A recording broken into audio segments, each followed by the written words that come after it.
What is going on, guys? Sergeant Galaxia back with the fourth and final part of the Ultimate Deck Profile featuring spellbooks and prophecies, because I decided to mix the pros and cons with the overall thoughts because I think it would just make more sense that way. So, some of the pros of this deck, hands down, is going to be this card that no other deck has, Spellbook of Fate. Fate just answers a lot of things that certain decks simply can't. It gets around things that simply can't die because of being targeted. Spellbook of Fate doesn't target. It also banishes, so you don't have to worry about anything going in grave. And there's a reason why they made this card from unlimited to 1. Personally, one of the second pro of this is with that ban list making Fate to 1, it really didn't do anything to the deck because often you would just recycle the same Fate if you do it properly. You just keep recycling the same Fate over and over and over again because it's at the bottom of your deck. So that's why it's just such an amazing card right now. And it just answers a lot of things that a lot of decks simply don't. Third pro, I guess, is the ability to search consistently.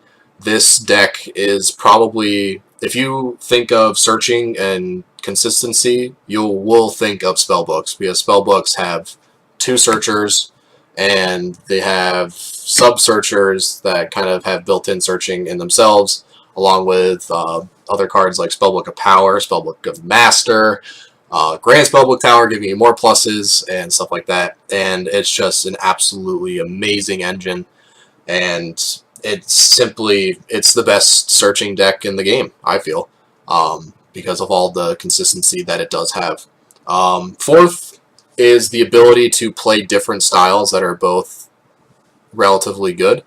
I think for this style with the High Priestess Justice build, this is a lot more aggressive in the sense of like comboing with what you need and what you don't need at the time.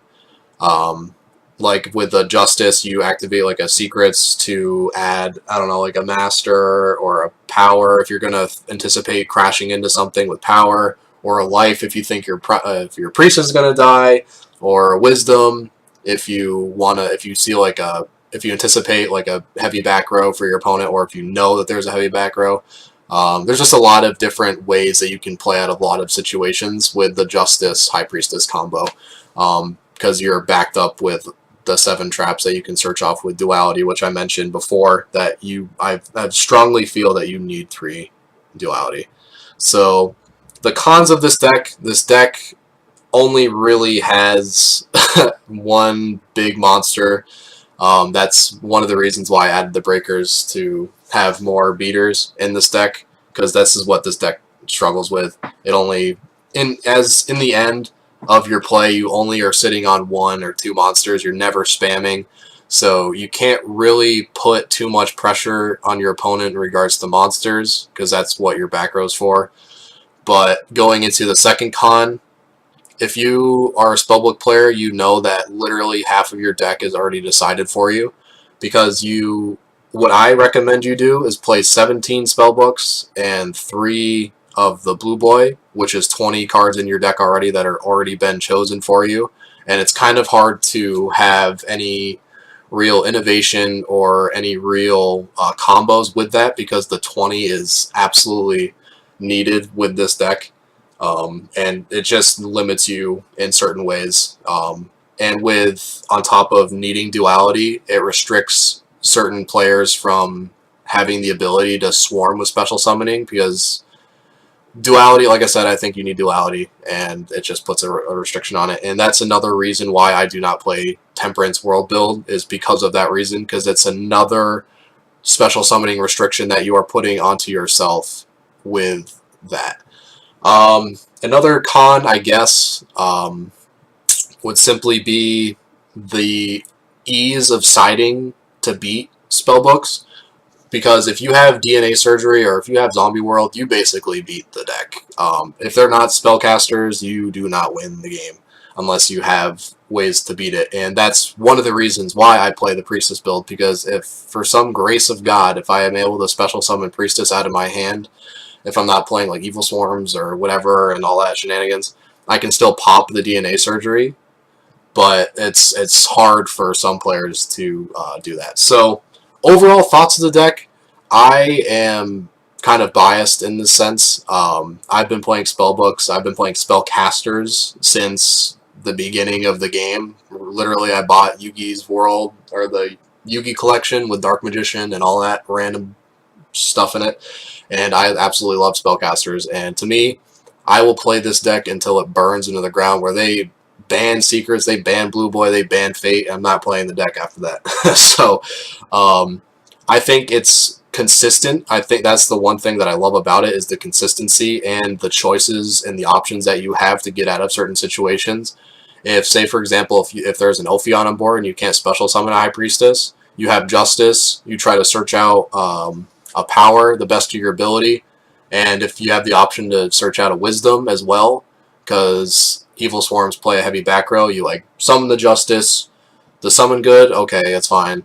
You activate the power, you attempt to beat over Ophion by 50 points because it's 2600. They activate Mirror Force. You anticipated something with back row, so you chain Wisdom.